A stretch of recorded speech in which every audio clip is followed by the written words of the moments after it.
को छुड़ाने के लिए। तुम बोलते है मेरा गुरु भगवान है, आए ना भगवान मैं भी देखूं। तो स्त्री ने क्या बोला, बोला तुम ही तो है भगवान।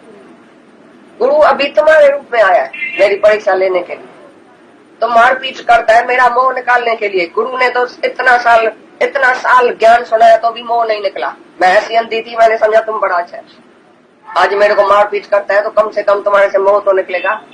ये तुम गुरु इस रूप में आया मेरा मोह निकालने के लिए, तुम्हारे रूप में आया और कर्म काटने के लिए। कर्म कट रहा है, मैंने ही तुमको कोई तकलीफ दिया है तो तुम आज मेरे को तकलीफ देता है। ये कर्म काटता है, निर्मोह बनाता है, निरंकार बनाता है, मेरी परीक्षा लेता है कि मेरे को निमिरता है कि मैं अहंकार करती हूँ, मैं शांत हूँ कि मेरे जुबान से कुछ निकलता है। तुम भले अपना क्रियमान कर्म करो लेकिन मैं तो प्रारब्ध समझती हूँ। तो गुरु ही तो मोह कटाता है ना। तुम ही गुरु के रूप में आया, मेरा भगवान कहाँ से आएगा, तुम ही तो भगवान है। तो उसी आदमी का हाथ ही ऐसा हो गया, शांत हो गया। बोला ऐसी तुम्हारे को समझ मिली है? बोला हाँ। मेरा गुरु बोलता है मैं कहाँ नहीं हूँ, कहाँ भगवान नहीं है। तुम तो ठहर के बैठा तो वृंदावन में भगवान आएगा और कलंगीधर आएगा। कल युग जब पूरा होएगा तो कलंगीधर आएगा, इधर आएगा भगवान। जब आएगा तभी मैं उसको देखूंगा। कौन से रूप में भगवान आएगा जो तुम देखेगा? हर तरफ भगवान ही भगवान तो है। चौगिर्द हमारे राम का, चौगिर्द राम ही राम है, भगवान ही भगवान है। तुम कैसे बोलता है कि भगवान का दर्शन होएगा? जब सामने विक्षेपता आवे, सामने कोई अपोजिशन आवे, उधर तुम भगवान देखो, हम तुमको इनाम देगा।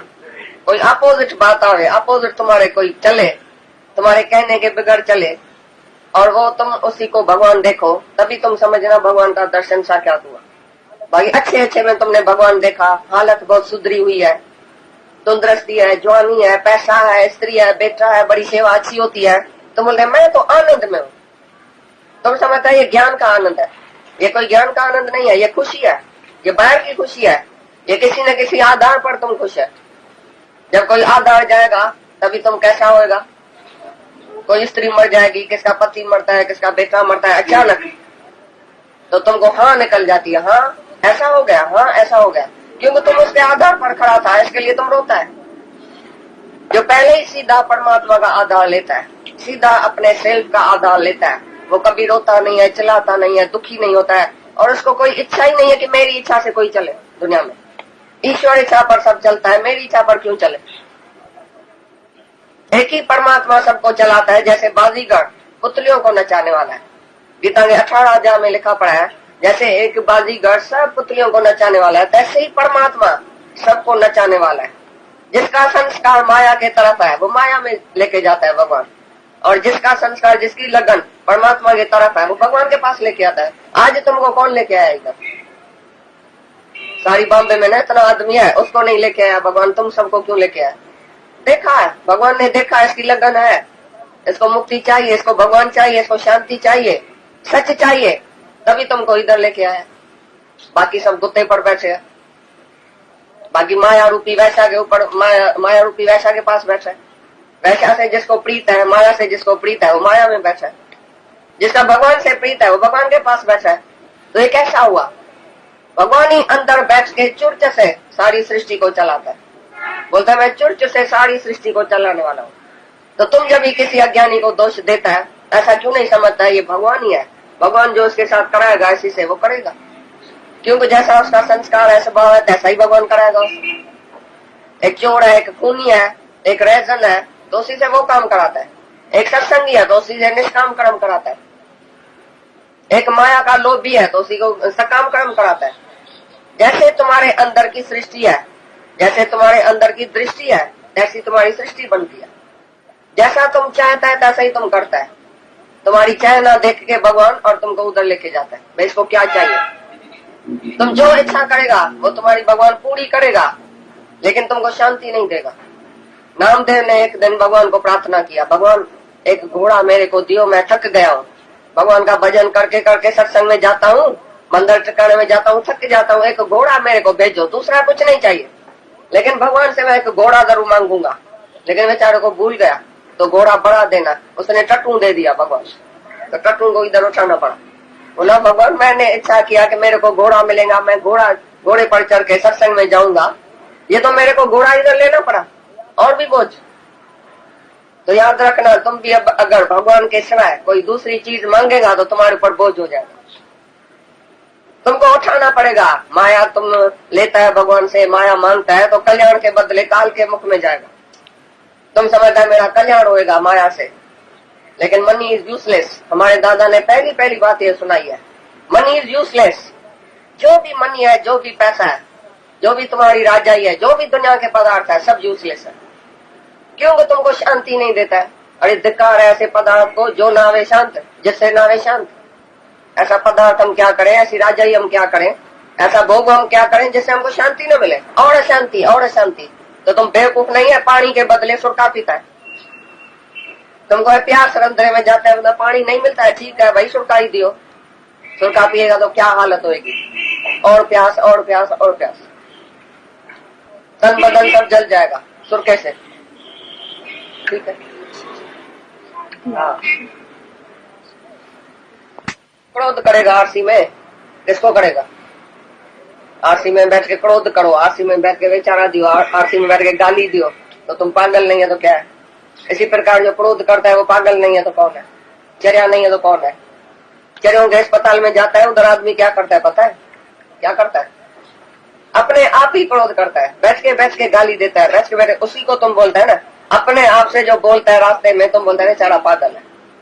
तो तुम भी अपने से ही बोलता है, ये जो सामने वाला है वो अपना आप है।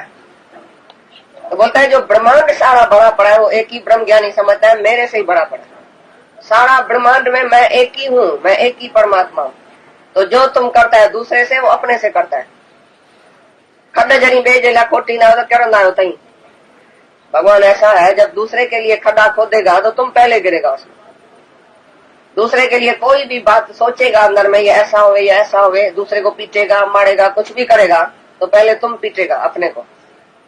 क्रोध तुम दूसरे के ऊपर नहीं करता है, अपने आप को जलाता है। देखो क्रोध करता है दूसरे को, जलता है तुम, क्यों? क्योंकि दुनिया भगवान ने उधर ही तुमको सजा दिया। क्रोध किया तुमने, समझा मैंने दूसरे के ऊपर किया, लेकिन क्रोध करके तुम सो सकता है अच्छी तरह से, नींद आ जाती है उसी टाइम। क्रोध करके, झगड़ा करके तुम नींद करके दिखाओ, मैं इनाम दूंगा करोड़ रुपया। नींद करके दिखाओ, क्रोध करके, पाप करके नींद करके दिखाओ, रंग हलत चलत करके, झूठ बोल के नींद करके दिखाओ। ये तुम्हारे राम कर्म का भगवान उसी टाइम तुमको उसका इनाम देता है, उसका फल देता है। तो माना तुमने अपने साथ किया ना ये दुश्मनी, दूसरे से तो नहीं किया। हाँ, सल की एक बेल होता है, बहुत मीठी रस होती है। तो हाथी जब भी वो खाता है तो उसको फिर नीम का पत्ता दियो, नीम की रस दियो, वो खाएगा? कड़वी रस खाएगा? खाएगा ही नहीं। इसी प्रकार बोलता है, तो ज्ञानी को जब आत्मा का आनंद आ गया, असल स्वयं का रस आ गया, आत्मा का आनंद अंदर ही अंदर आ गया, वो बाहर जो भोगों में, विषय में, विकार में, पदार्थों में सुख नहीं समझेगा। क्योंकि उसी सुख को, बाहर के पदार्थों को, बाहर के भोगों को अपनी सत्ता नहीं है। ऐसा बोला ना, अपनी सत्ता नहीं है उसको। जगत को अपनी सत्ता ही नहीं है, माना सच नहीं है, जगत सत्य नहीं है, तो उसका भोग पदार्थ सत्य कैसे होगा? जब जगत ही सत्य नहीं है तो उसमें जो भी विषय, विकार, जो भी पदार्थ है वो सत्य कैसे होगा? वो भी मिथ्या। भोग सब मिथ्या, पदार्थ सब मिथ्या, बाहर का ये शरीर सब मिथ्या, तो किससे वो हर्षित हो गए? बोलता है भोग पदार्थ भोग के वो हर्षित नहीं होता है। जिसको खुशी होती है भगवान के सिवाय बाकी किसी भी पदार्थ से खुशी होती है, उसको दुख भी जरूर है। जो इंद्रियों के सुख में खुशी समझता है, वो जब भी सुख नहीं पूरा होएगा दुखी भी होएगा, इच्छा नहीं पूरी होगी तो दुखी होएगा। इसके लिए दादा की एक पॉइंट है, तो जो अपनी इंद्रियों के ऊपर दया करता है वो निर्दयी है। तुम अपनी इंद्रियों के ऊपर दया करता है, मन बोलता है ऐसा करो, मन बोलता है बाहर जाओ, मन बोलता है इसमें सुख है, मन बोलता है इधर रुलो, मन बोलता है बाहर सिनेमा में चलो, मन बोलता है इसमें सुख है, मन बोलता है इसमें सुख है। तुमने जाके वो सुख भोगा तो ये तुमने अपनी इंद्रियों के ऊपर दया किया, तो ये निर्दयी है तुम बड़ा। अपने इंद्रियों के ऊपर जिसने दया किया और इंद्रियों को जाके बाहर का धक्का खिलाया, बाहर जाके भोगों में, विषयों में धक्का खिलाया, तो वो अपने ऊपर ही दया नहीं करता है। तुम जालिम है जो अपने ऊपर जुल्म करता है। तो बोलता है जगत जब यही मिथ्या, तो तुमको खुशी कहाँ से आएगी? मिथ्या पदार्थ से खुशी कैसे आएगी? जिसकी सत्ता ही नहीं है। जड़ पदार्थ तुमको कैसे सुखी करेगा? ये जड़ दीवार है, तुमको सुखी करेगी? दीवार को तुम जपी पहनो, दीवार से तुम प्यार करो, दीवार तुमको क्या करेगी? कुछ मिलेगा दीवार से? ये शरीर सब दीवार है। जो दीवार से मजा समझता है, मजा लेता है, वो मूर्ख मनुष्य है, वो कोई ज्ञानी नहीं है। तो ज्ञानी को बाहर से खुशी नहीं आती है, ज्ञानी अपने अति इंद्रिय आनंद में मगन है। और दुनिया वाले को थोड़ी थोड़ी खुशी बाहर से आती है तो उधर ही लटका रहता है, रोज उधर जाता है। इधर से कोलाबा में जाता है खास आइसक्रीम खाने के लिए। भाई मोटर लेके हम 4 सहेली 4 दोस्त जाता है। भाई क्यों जाता है?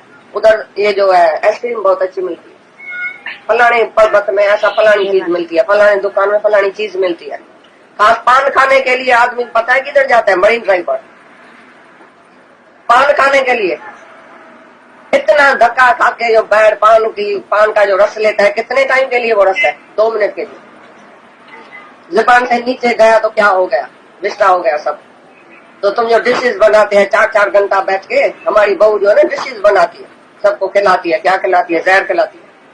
4 घंटा तुमने डिशेज बनाई, मिर्ची मसाला गरम मसाला डाल के तुमको खिलाया, तुम बोला आज बड़ी डिश अच्छी हुई है। पेट में दर्द भी रात को बढ़ेगा जरूर। जो हॉस्पिटल है जितनी उतनी होटल भी है। होटल में बड़ा मजा तुम लेके आता है, फिर हॉस्पिटल में जाता है। ये खाने का पीने का, ये जो भी कंपनी का सुख, बाहर से सुख लिया, वो तुमको एक दिन जरूर दुखी करेगा। जो आज सुखी है वो कल दुखी होता है। बाहर से